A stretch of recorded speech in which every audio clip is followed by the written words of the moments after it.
My landscape paintings are done in two different styles. One style is modeled after Italianate landscape paintings by 17th century Dutch masters, while the other derives from the American tradition of landscape painting, particularly the Hudson River School. The tradition of Italianate landscape painting dates back to the Renaissance, but only fully blossomed as a genre in the 17th century in the works of Claude Lorraine and Nicolas Poussin, who used classical myths and biblical stories as an occasion to paint elaborate, idealized vistas of the Italian countryside. Dutch painters contemporary with Lorraine and Poussin were inspired to do the same and imported the tradition to Holland, whose flat terrain made the rolling hills of Italy an exotic sight to behold. Italianate landscape painting thus became a cosmopolitan genre par excellence, hailing from Italy, perfected by the French, and appropriated by the Dutch. My paintings look to the leading Dutch representatives of this tradition for inspiration, including Jan Boot, Nicolaas Berchem, and Adam Pinneker, among others. With one exception, my Italianate landscapes are original compositions, though all of the elements of which they are composed are direct quotations from other paintings, which I used as visual references. Since my purpose was to master a particular manner, I avoided reference to nature the better to imitate art. To complete the effect, my Italianate landscapes are suitably framed in a Dutch style, courtesy of Guido Frames. American landscape painting is obviously a much more recent tradition, dating back to the 19th century. In the footsteps of John Constable and J.M.W. Turner, who made of the English countryside what Claude Lorraine and Nicolas Poussin had made of Italy's, painters of the Hudson River School, from Thomas Cole to Thomas Moran, transformed the American landscape into a subject to rival history painting by creating monumental canvases of majestic American vistas. My landscapes are of a much more modest scope than the standard fare of the Hudson River School, but they are in a related style and depict scenes from across the continental United States. From a sunrise over Plum Island to a stream off Mount Chicorowa, a country road in Blue Ridge, North Carolina, a Mississippi cotton field, the Rocky Mountains, and the Grand Canyon. My subject matter is drawn from many of the same locations painted by great American landscape painters. I also include two views of the English Lake District. My method of composing these landscapes was quite different from my Italianate landscapes. Since the American tradition is much more naturalistic than the Dutch, I freely resorted to nature as well as to art. With one or two exceptions, I avoided direct quotations from other paintings. For my larger American landscapes, I selected some beautiful antique frames dating to the late 19th and early 20th centuries, while my smaller American landscapes are in gilded frames which I am pleased to have made myself.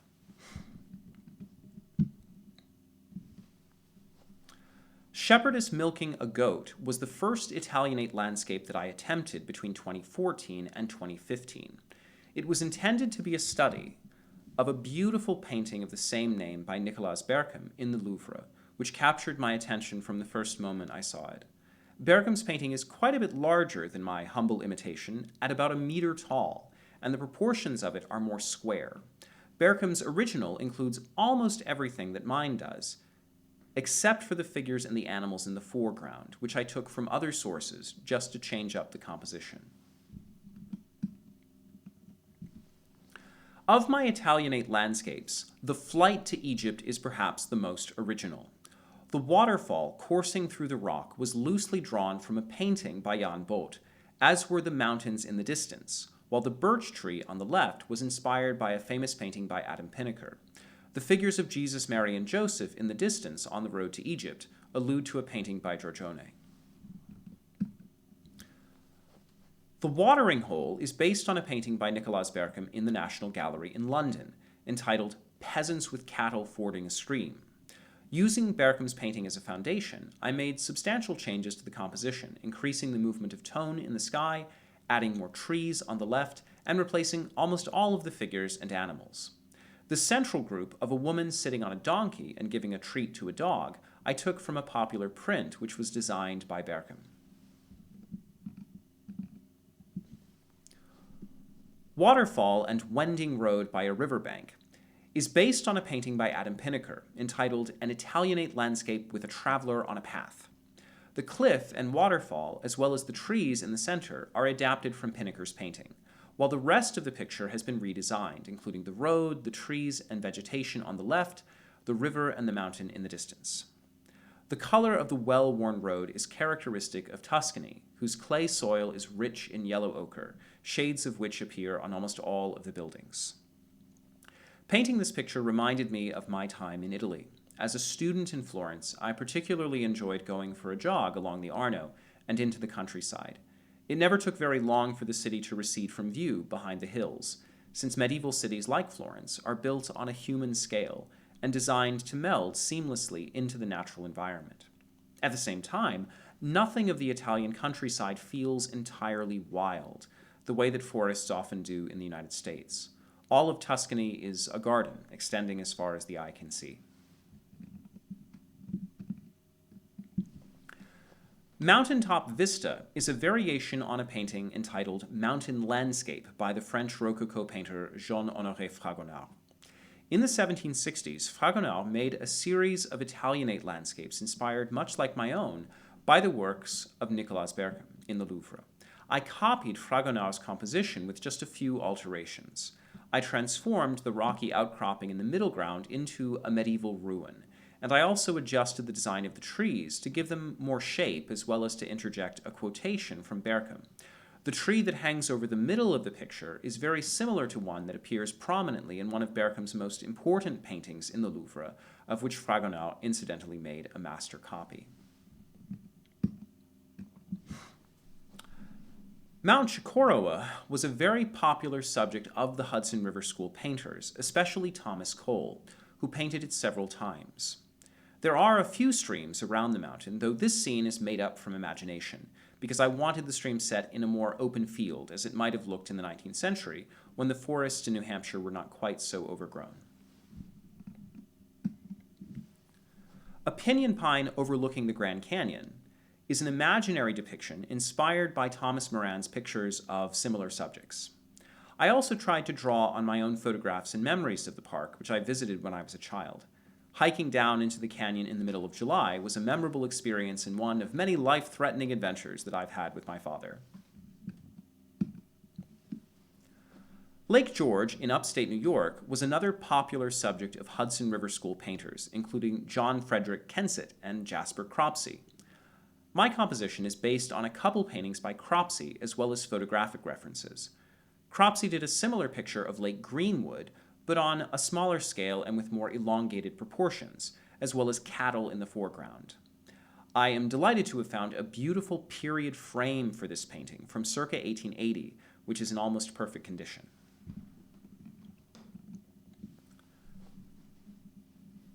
Growing up as I did here in Massachusetts, one of my fonder memories from childhood is of bicycling early in the morning along the coast near Newburyport and watching the sunrise over Plum Island.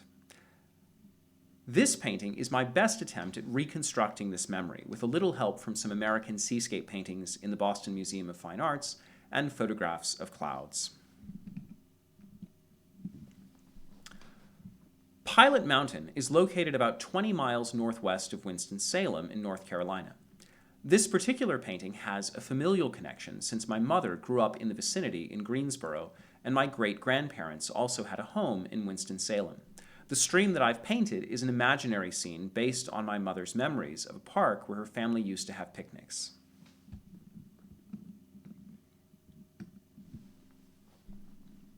My painting of Lake Windermere was made with reference to photographs of Lake Windermere, the largest lake in England and the heart of the Lake District, home to the lake poets, including William Wordsworth and Samuel Coleridge. Wordsworth wrote a number of poems about Windermere, including one entitled Winander, Windermere being an abbreviation of Winander Mere. Midway on long Winander's eastern shore, within the crescent of a pleasant bay, a tavern stood, no homely featured house, primeval like its neighboring cottages. But it was a splendid place, the door beset with chaises, grooms, and liveries, within decanters, glasses, and blood-red wine. In ancient times, and ere the hall was built, on the large island had this dwelling been, more worthy of a poet's love, a hut, proud of its own bright fire and sycamore shade.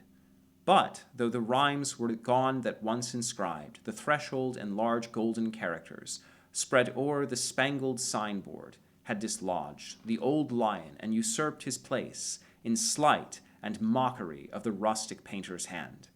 Yet to this hour the spot to me is clear, with all its foolish pomp.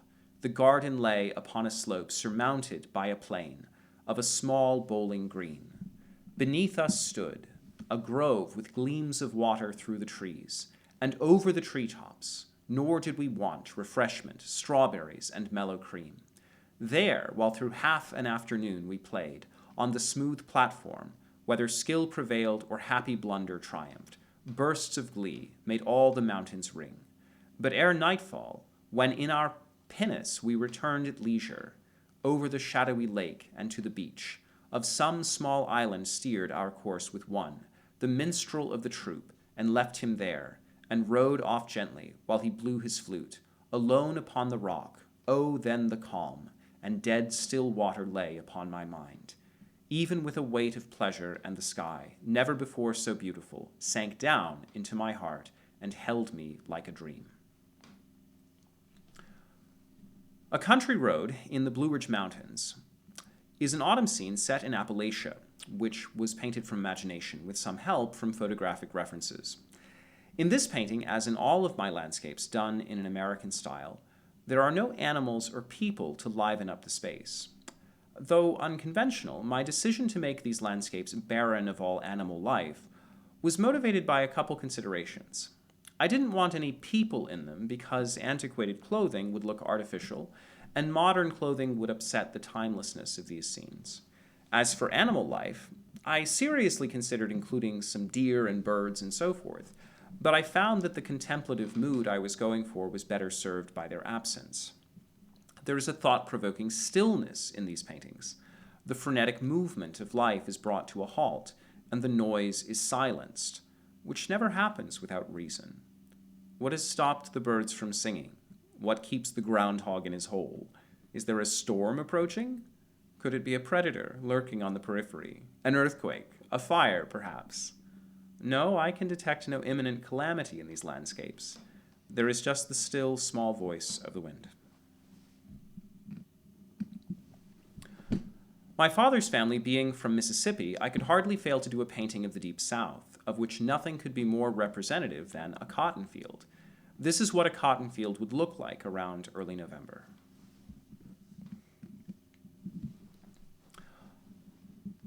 Although the mountain in my painting of Sunset over Lone Cone, Colorado, doesn't have exactly the same shape as Lone Cone, it is intended to be a picture of the Rockies. Lone Cone is one peak in the Rockies which happens to stand alone and is also surrounded by meadows, not unlike what I have invented in my painting.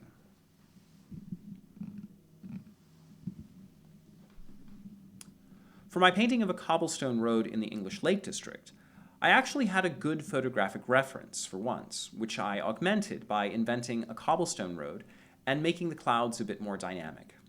The ruddy brown patches on the ground are ferns, which are all over the Lake District and turn red in winter. Speaking of the ferns that grow in the Lake District, Wordsworth wrote in his poem Point Rash Judgment from Poems on the Naming of Places, published in the second edition of Lyrical Ballads. Quote, "Many such there are, fair ferns and flowers, and chiefly that tall fern, so stately of the Queen Osmunda named, plant lovelier in its own retired abode, on Grasmere's beach, than Naiad by the side of Grecian brook, or Lady of the Mere, sole sitting by the shores of old romance." In July of 1800, Coleridge likewise observed in one of his notebooks, "An eminently beautiful object is fern, on a hillside, scattered thick but growing single, and all shaking themselves in the wind." My painting of the Ridgeway is an imaginary view from one of the oldest existing roads in England, which dates back 5,000 years. The view from Ivinghoe Beacon, where the Ridgeway begins, is very similar to this, though there are not so many trees there anymore. In antiquity, roads tended to pass along the tops of ridges and low-lying hills, where weathering made the ground naturally hard and unlikely to collect water. The exhibition concludes with two drawings which I did as a student at the Angel Academy, and which represent the bread and butter of academic training. One is a figure drawing done from life, and the other is a cast drawing. In Alberti's treatise on painting, only two subjects are recommended to the student who would learn how to draw, either nature herself or statues in the round, and academic training has always followed this advice to the letter. Drawing from life became so closely associated with the academies that drawings of the nude figure came to be known as académie in French, and even today, cast drawings have become a distinguishing feature of the new ateliers.